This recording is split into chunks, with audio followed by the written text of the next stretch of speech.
that a lot of people have no idea about my background and why I am so passionate speaking the way I speak. But let me share with you my background, and you'll understand where this passion comes from, and why this week has been so difficult for me watching what's happening in the Middle East. You see, I was born and raised in Lebanon, which used to be the only majority Christian country in the Middle East.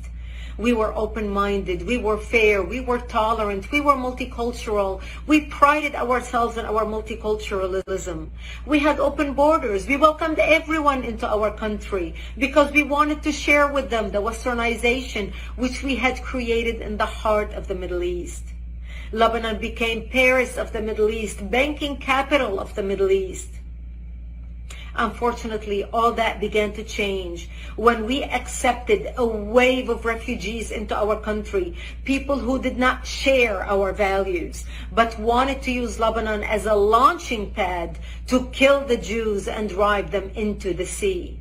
Lebanon was the only country in the Arabic world that accepted the third wave of Palestinian refugees. When they came to our country, they wanted to destroy our country. They ended up destroying our country.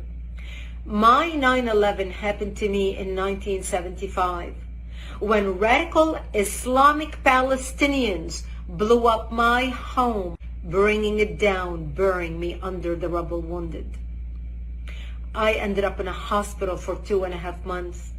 And as I laid in a hospital bed, hooked up to IVs, I would ask my parents, why did they do this to us?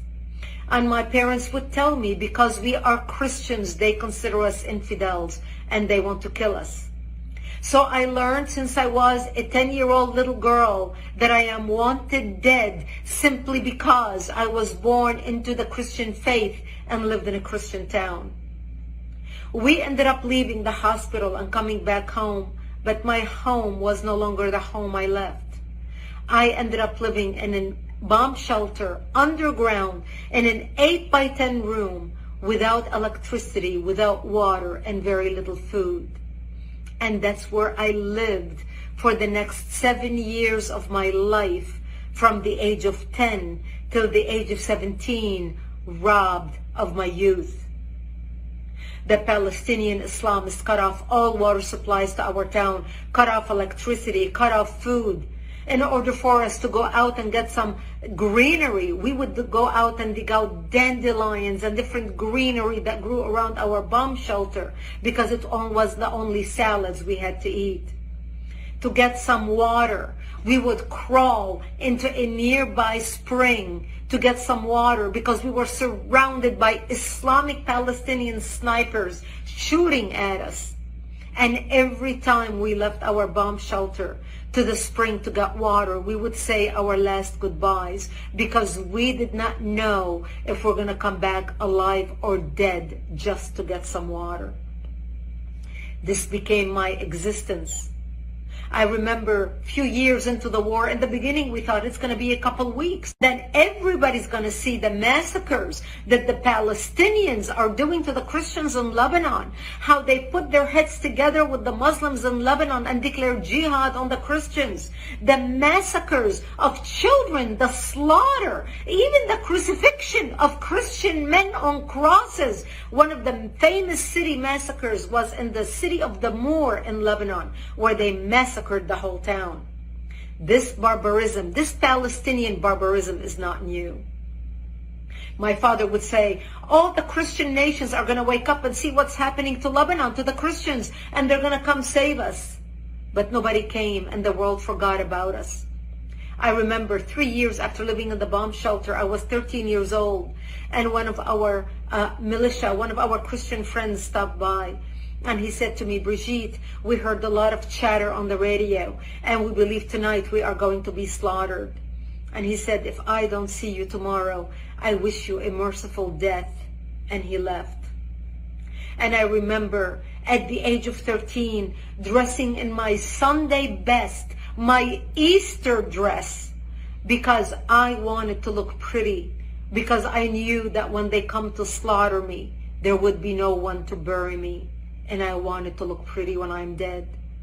And I remember my mother combing my long black hair as I sobbed, begging her, I don't want to die. I'm only 13 years old. Please do something. I don't want to die. And there was nothing my mother could say to me. And I remember sitting in the corner of our bomb shelter, and my father started reading from Psalms. I shall walk into the valley of death and fear no evil, for thou art with me. And my parents said to me, when they come to slaughter us tonight, we will create a distraction. You're an only child. You're a young child. We lived a long life. We will create a distraction, and you just run towards Israel. Run towards the Israeli border and don't look back. You see, we knew if we run to the Jews and beg for help, the Jews are not going to slaughter us because we had more shared values with them than we had with the Muslims. Thank God I did not have to make that decision that night, because that's the night when Israel came in physically into Lebanon and established the security zone and kicked out the radical Islamic Palestinian element that surrounded our town. And Israel set up artillery bases in the hills surrounding our town. And that's how we survived for another 5 years. Until 1982, when Israel invaded Lebanon, working with the Christians, trying to help the Christians take back their country, take back their democracy, and kick out the radical Islamic element that had taken control of the country at that time. We had 11 Islamic terrorist organizations operating out of Lebanon, including the PLO, the Palestinian Liberation Organization. And Israel finally ended up kicking Yasser Arafat and his cronies all the way to Tunisia. And that's how we came out of the bomb shelter and back to rebuilding our lives. I ended up moving to Israel in 1984 and becoming a news anchor for World News in the Middle East, covering world events, because I wanted to make it my life's mission to fight evil, to understand how can people hate so much to commit such atrocities. My life story is detailed in a book titled Because They Hate. A survivor of Islamic terrorism warns America. The book sold over 1 million copies. It came out in 2006. I encourage you to read it. I encourage you to order it so you can understand why I fight terrorism, why I speak with such passion and conviction. People who watch me debate people and fight people and care less about the labels people throw at me. They call me radical. They call me a hater. I don't hate anybody. I pray for the Middle East. Today I'm praying for the Jews, for the Palestinians, for the Lebanese, for the innocent people who are dying or who are going to die because of the work of Hamas, because of the work of Hezbollah, because of the work of Iran, because of the crazy radicals who want to kill, who want to create mayhem on the world.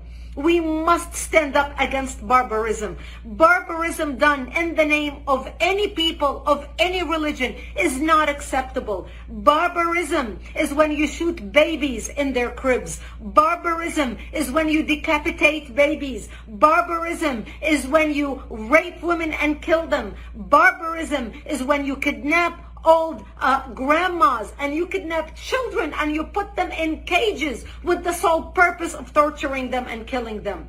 This is barbarism, unacceptable under any name, from any people, from any religion. That's why the good people need to stand up against terrorism, against Islamic terrorism. Because what starts in the Middle East doesn't end in the Middle East. What starts in Israel doesn't end in Israel. This is a war against between barbarism and civilization. This is a war between democracy and dictatorship. This is a war between goodness and evil. We either win or they win. We need to fight to win. We need to stand up with Israel to win. This is our fight and we must win it.